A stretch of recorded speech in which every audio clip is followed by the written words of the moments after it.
A.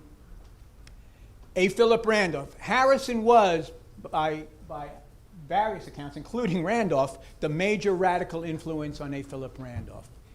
He was the major radical influence on Marcus Garvey. Marcus Garvey joins Harrison's organization. Anyone familiar with Marcus Garvey knows he doesn't join anyone else's organization, right?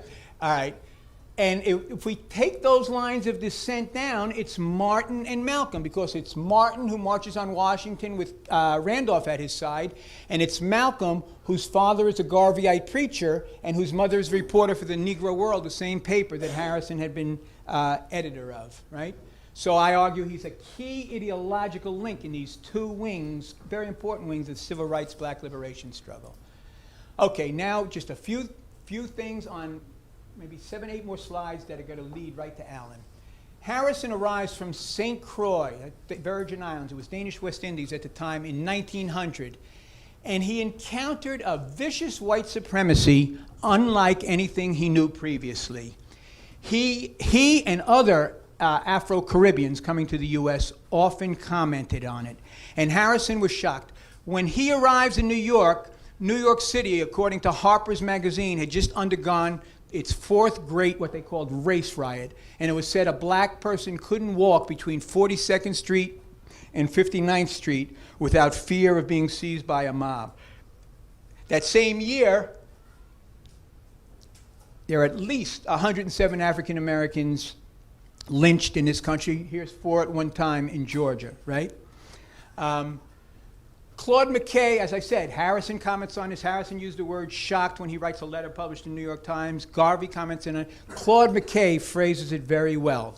He goes, "When I came to the U.S., it was the first time I had ever come face to face with such manifest, implacable hatred of my race, and my feelings were indescribable. I had heard of prejudice in America, but never dreamed of it being so intensely bitter." I want to briefly explain the difference from what Harrison knew in St. Croix and what he encountered in the U.S., because this is important for us understanding what we're up against. In St. Croix, during Harrison's youth and going back during slavery, but in Harrison's youth, there's no history of lynch terror. There's no formal segregation. Class promotion amongst a sector of the African population was fostered. Harrison was born on a plantation owned by 2 men of color. You wouldn't find that down south for the most part. And white supremacy was not as virulent or as vicious as in the U.S. In St. Croix, here's some of the reasons why. That's what he encounters. Now, in St. Croix, of the 100% of the population, 5% were European, essentially at the top of the society. 80% of the population were black, essentially plantation laborers, and 15% were so-called colored, of mixed European and African descent. The 5% couldn't control the 95%, so they tried to utilize the 15% to help maintain social control. This brings us to one of those topics Alan's going to talk about. So it was for social control reasons that the European elite implemented a policy of some promotion. And so here's what went on in St. Croix. There was a policy of promotion and landholding. As I mentioned, Harrison's born on a plantation owned by people of color. The principal instrument of social control in St. Croix was the militia. The key component was the free coloreds, right? And here's this last one. In 1834, free coloreds were extended an edict of full equality, a law that said at least nominally Europeans and free coloreds were equal in various things. Compare it to the U.S. The general policy was one of severe racial proscription. Slave patrols to maintain control were lily white. And Negroes, as codified in the Dred Scott decision, had no rights that a white was bound to respect. So that's a marked contrast, and we'll get into this more. Harrison, as I said, is a leading black activist in the Socialist Party.